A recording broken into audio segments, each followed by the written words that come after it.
Hello everyone, I'm Badley Jonathan and this is the 6 p.m. primetime newscast over Equinoxe television. We are coming to you from our headquarters in Cameroon's economic capital, Douala.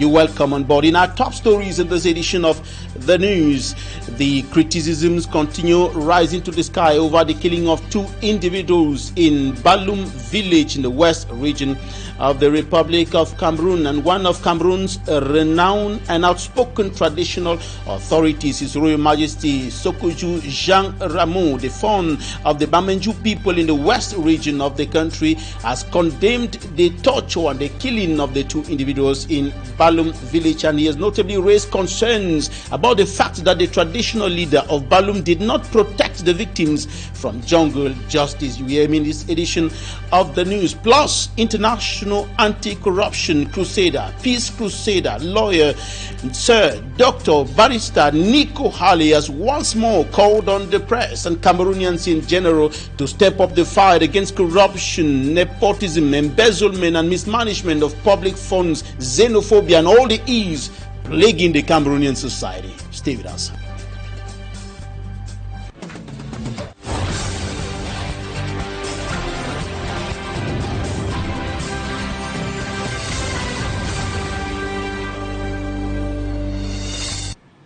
Condemnation rising to the sky from north to south, east to west of the Republic of Cameroon after the killing of two individuals in Balum village in the Mainwa division, west region of Cameroon, and one of the country's renowned and very outspoken traditional authorities, His Royal Majesty Sokoju Jean Rameau, the founder of the Bamenju people in the west region of the country, has condemned the torture and killing of the two individuals, and he has raised concerns about the fact that the traditional leader of Balum did not protect the victims from jungle justice. Mala Glory tells us more.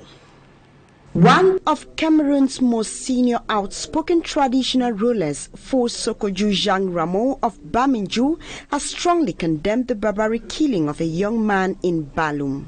In a letter dated June 17, 2026, the monarch denounced the horrific incident in which 20-year-old Defo Steve Ashe was burnt alive. Despite pleading his innocence before the traditional ruler of Balum, His Majesty Pokam Charlie, the young man was lynched over allegations of stealing roofing sheets. Addressing the local traditional authorities, Sokoju questioned how a leader expected to protect his people could instead betray them. In our traditions, the chief is the village umbrella, the father to orphans, husbands to the widows, and the protector against dark forces. Alongside many other noble virtues, he must safeguard the entire village from all sides, ensuring peace and tranquility. If the village cannot sleep and the chief is responsible, we will expose him. He emphasized that any traditional leader involved in such evil should be exposed for breaching public trust. While maintaining that young people should be disciplined for wrongdoing, he described the execution as pure evil.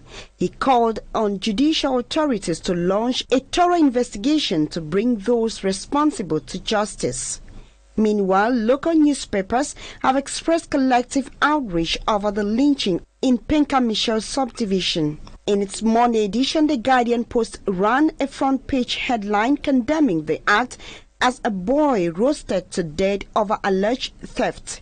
Other prominent publications, including Mutation, La Nouvelle Expression, Le Popoli à la Voix des Jeunes, reported that the chief of Balum is now facing intense public scrutiny, with some noting he is wanted by authorities following a former complaint filed by the victim's family. As the public demands immediate justice, the bereaved family continue to mourn the tragic loss of their son. And I told you in the headlines that international lawyer, peace and anti-corruption crusader, Sir Dr. Barrister Nico Halley has once more called on journalists in Cameroon and all Cameroonians from north to south, east to west, to step up the fight against corruption, against nepotism, tribalism, mismanagement of public funds, embezzlement, xenophobia, and all the ills plaguing the Cameroonian society today. He was speaking today in Douala while receiving members of the Cameroon English language newspaper publishers, and he was notably receiving the leaders of that platform, that organization bringing together English language newspaper publishers in Cameroon. And he emphasized on the fact that all Cameroonians must come on board to fight against these ills plaguing the country's society. He has received so far 210 awards for his peace crusading within and without Cameroon, and he received more today from the publishers, English language newspaper publishers in Cameroon. And speaking during that event at the here in Douala, he notably highlighted what he calls the concept of the rule of law. He thinks that the rule of law has failed because authorities and citizens do not respect the laws, and the laws have failed to save the nation, to bring change, to cleanse our society, to get our society rid of these ills. And so the rule of law must go hand in glove with the rule of law to bring about change in Cameroon. Take a listen to Sir Dr. Barrister Nico Hale and the president of the Cameroon English Language Newspaper Publishers Association, Nga Christian, publisher of the Guardian Post. If I'm a national patron of SENPA, then I trail the activities. I wasn't in Bolova when they did the elections, but I had minute by minute information on the nature of elections, that elections were free, fair, transparent, credible, peaceful, and acceptable. In fact, if we were otherwise, they would not be here. You know, I don't have kind words for electoral riggers.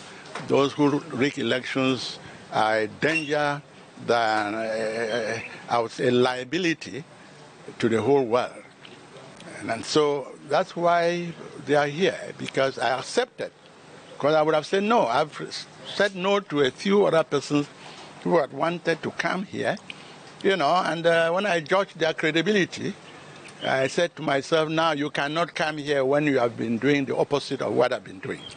So SENPA is a structure to be respected, and we are blessed today that they came down, led by their powerful, dynamic, intelligent, wise president, Christian Ga, you know, coming to present to their national patron, you know, the ESCO, should not be taken for granted.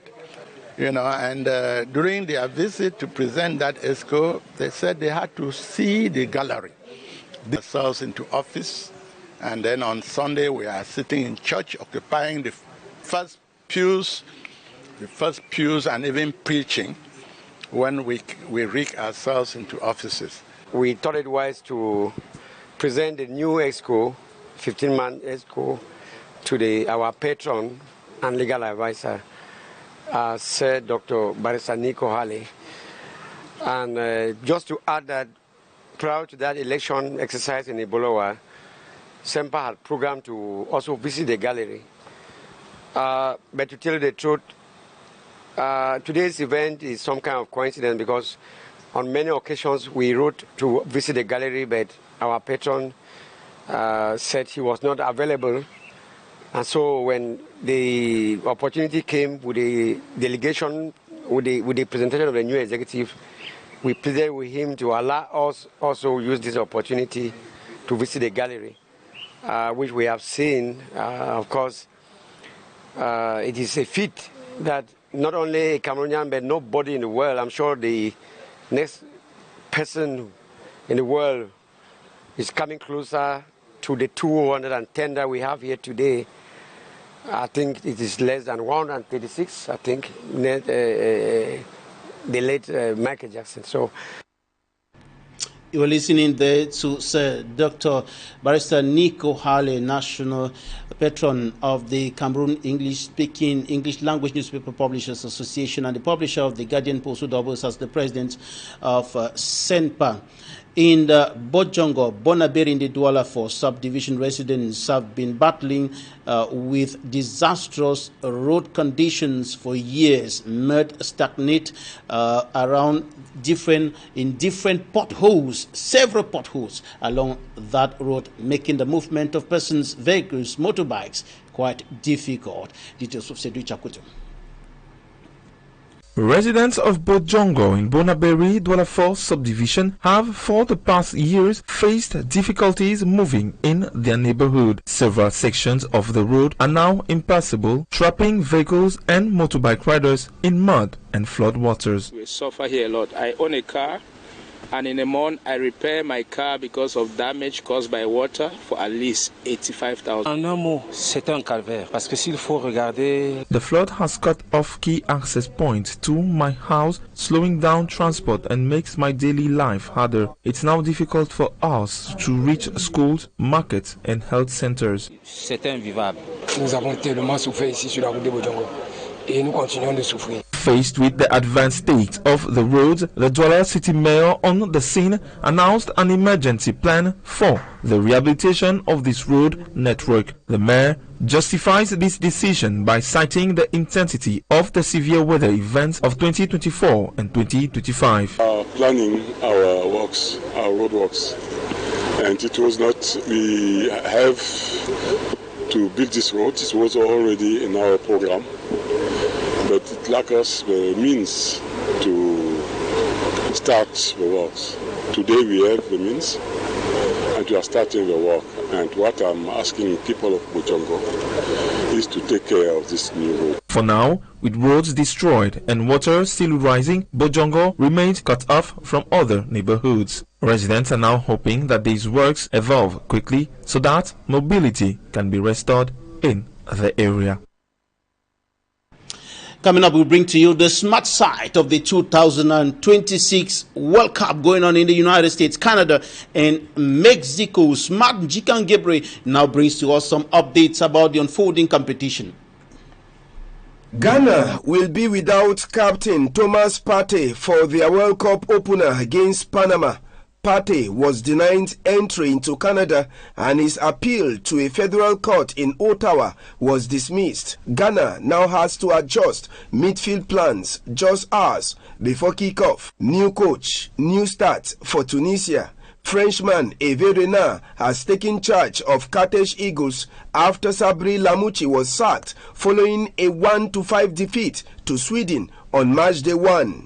Renard's first test comes June 21st against Japan in Tunisia's second group game. A first for World Cup ceremony protocol before Saudi Arabia's clash with Uruguay. The team asked FIFA not to place their national flag on the ground because it bears the Shahada, the Islamic declaration of faith.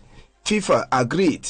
Volunteers carried the flag throughout the ceremony instead. Lionel Messi just made history. His hat-trick in Argentina's 3-0 win over Algeria took him to 16 World Cup final round goals, equalizing Miroslav Klose's all-time record. He also extended his own record with a 12th Man of the Match award at World Cups. Faith over fame for Egypt's Imam Ashour. After a standout performance, he declined the official Man of the Match award because the trophy carried beer branding. Out of respect for his religious convictions, organizers removed the logo before he posted for photos. And an emotional moment for Cabo Verde's goalkeeper, Vozinha, broke down after their historic 0-0 draw with Spain. He revealed his mother couldn't get a visa to the US to watch him play. After the story went public, Cabo Verde's authorities fast-tracked her visa so she can join him for the rest of the tournament. From courtroom appeals to records and family reunions, the World Cup continues to write stories bigger than football. If you don't surrender your flags, we're going to kick you out. Before we bring to you talking points, let's bring to you some economic news now. The economic partnership agreement between Cameroon and the European Union may not be delivering all the expected benefits. Findings from a researcher in Boya in the southwest region of the country has revealed gaps in the agreement that affecting the country's economy and its people. Rex Safon reports from Boya. A critical review of the economic partnership agreement between Cameroon and the European Union has uncovered several loopholes. From my findings, it was observed, it was discovered that the accord which was signed, Cameroon is not benefiting the most it could benefit because of certain lapses which were internal, for the fact that we have certain lapses within the country, and we equally have the fact that Cameroon did not go there as a bloc, or we never had the same bargaining power with the European Union. These shortcomings are said to have significant implications for the country's economy and by extension the livelihoods of citizens. Some of the fallouts, for example, a revenue loss which we have from this dismantlement gives some lapses or gives some emptiness in Cameroon's treasury, which makes it very difficult for the government to carry out some of its social amenities or its social responsibilities. The revelations emerged during a PhD thesis defense at the University of Boya. Futuma Emmanuel conducted an in-depth analysis of the agreement, and his findings were judged satisfactory by the academic panel. He has brought out all the key issues that are required to be touched. He got into